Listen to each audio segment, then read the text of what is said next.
It's not the big things that break most women. It's all those tiny yeses they say when they really mean no. When they've said so many yeses when they mean no, that their body is literally screaming at them. Hello, and welcome to this episode of The Unburdened Woman with Niamh. If you're new here, I'm a women's confidence coach, Reiki practitioner and meditation facilitator, and I help women, mostly those in midlife, regain their confidence, to stop the people-pleasing habits, and to finally turn a life around and live for themselves without guilt. And it's not the huge things that break us. We might think it is. It's just that one last thing, and it might be a big thing, or it could be a tiny thing that leaves us floored, crying, weeping, wailing, or feeling resentful or angry. One last thing that makes us want to burst into flames, throw the baby out with the bathwater, to walk out and leave it all behind us, to slam that door. But it's not that thing that's the problem. The problem is all the tiny little yeses you've said throughout your entire life, when actually you've meant no. And I understand. I was there. I've done it too.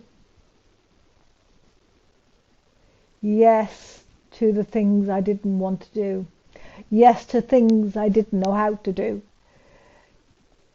Yes, because I was scared to disappoint, to upset. Yes, because I didn't believe I was worthy enough to say no and mean it. Yes, because I didn't believe that my needs and my wants were enough or good enough to put first. Yes, because I was taught as a little girl that I was here to be seen and not heard, that I was here to be quiet, to do as I was told. I was taught by the women around me that a good wife does. She doesn't argue. That a good girl does what she's asked, and she doesn't argue. She doesn't have opinions, or if she does, she doesn't have the right to express them. Her opinions don't matter. What matters is that she does what is asked of her, and that she does it with good grace and quietly. And that, ladies, women, is what breaks us, because we silence ourselves. We silence our voices because we've been conditioned to be good, to be quiet, while inside we're screaming, no, no, not this again. We're screaming for the things we want, for the dreams we haven't spoken, the dreams we've hardly dared allow ourselves to even think the thoughts for years. Because who are we to have dreams and to follow them? Who are we to speak up, to share our opinions, to have a voice in the world?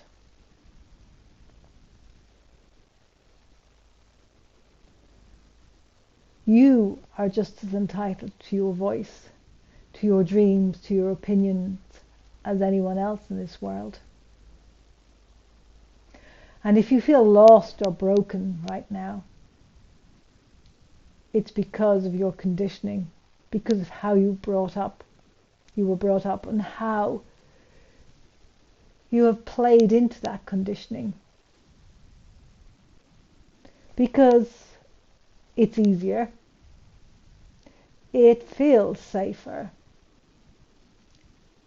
But if you get quiet and you really listen into your body, and especially if you're at that stage of menopause, the change in life, anxiety can suddenly creep in. And if you've never suffered from anxiety before, it can be huge. It can be overwhelming. It can be destroying. Because now you're living in this anxious bubble because your body is going through changes. You're not honoring your needs. And we women go through menopause for a reason. This change of life enables us to find our wisdom, to find who we are when we're not producing babies, when we're not in that caregiving, nurturing role that we've taken up, most of us, and some of us I know will not have done this because for various different reasons. But whether you are a mother or not, you will have still had those nurturing roles in your life. This part of our life, this midlife section, is about preparing us for our wisdom years, for those years when we are here for the younger generations, to pass down our knowledge, to show them the way. But if we're still saying yes to the things that we don't want to do, we're not guiding our younger women in the way they need to be guided. If we're sitting in a corner shaking with anxiety and stress because we've taken on too much, we're not guiding our younger women. We're not showing them how and who they could be in the world. And I'm not saying it's easy to let go of this stress and this anxiety. It takes work. It takes acknowledging yourself, your strengths, your skills, your talents, the resilience, the courage, the bravery that got you here to this point in your life, that got you to this podcast that you're now listening to. I'm wondering, where do you go from here? What is the next step? How do you step fully into your wisdom years, into you, into who you are and what you want? It starts by saying no.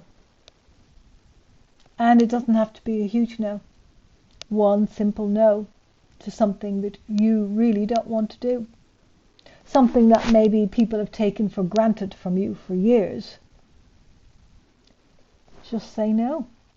Or not this time. You're not saying that you're saying no forever, but if something really does not fit with you, or is causing you anxiety, or you're already thinking about your full schedule and somebody's asked for yet another favour, you have every right to say no. Might they be disappointed? Yes, but that is on them, because they clearly have expectations of you. And you're not meeting those expectations. But that's their problem, not yours. And I will admit that those first no's are not easy. They bring a certain amount of guilt and a certain amount of stress and anxiety. But the more you learn to say no to what you don't want, and to honor your truth, to honor what you do want, the easier it becomes, and the less stress and anxiety there is in your life. And the more space you leave for the things that you do really want to do. Now, I know we all have obligations and duties. We all have things that we do have to do. So I'm not saying that you ditch those. What I'm saying is you say no to those tasks or things that you take on out of a feeling of obligation or feeling of disappointing somebody. You'll know the things. You'll feel it in your heart. You'll feel it in your body. Because our bodies give us clues. When we say no to something, you say yes to something that you really mean no. If you pause for a moment, you'll feel that sinking feeling in your stomach. You'll feel your brain start to whir and wonder how you're going to fit this in with the other million things on your to-do list. That's your sign that yes should have been a no. Or a not today. Because if you can't say the no straight away, maybe a not today will feel easier. Maybe I'll think about that one. Or I haven't got time right now. Can we do this another time? It's about being gentle with yourself as well. Because those no's, when you've said yes your entire life, are going to feel really difficult. So treat yourself with kindness and with compassion. Be gentle with yourself. Ease into the no's. Tackle the little ones, the easier ones first, and then move to the bigger no's. Because when you start saying no and start leaving space for the things you do want, you become really clear on who you are and what you really, really do want in your life. And you learn to dream again. When you learn to choose you, when you learn to say yes to the things that you want to do, you become a nicer person all around. Because you feel more fulfilled. You feel more relaxed. And then, I know it's a cliche, but you can't give from an empty cup. If you're stressed, if you're anxious, if you feel like you're always over giving and never receiving in return, of course you're going to feel stressed and anxious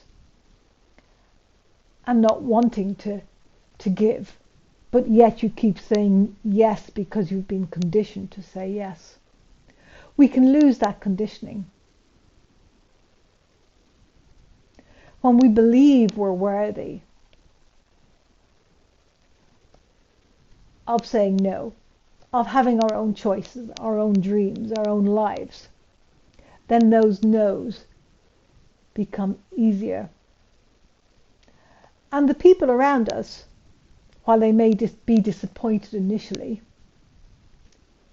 if they stick around, they will have more respect for you. They will see you as a woman who is living her own life, who is fulfilled, who is wise, and who has things to share. And before you know it, they may even start asking you how you got there. And you'll be able to answer them by saying no. By choosing yourself, by saying no to the things that you don't want to do. So simply, to become an unburdened woman, saying no is the first step. It might not be an easy step, but it's worth it. Every single no you say that honors you, your truth, your dreams, your life, your body, is worth it. Thank you for listening, and please do share your thoughts, your comments below.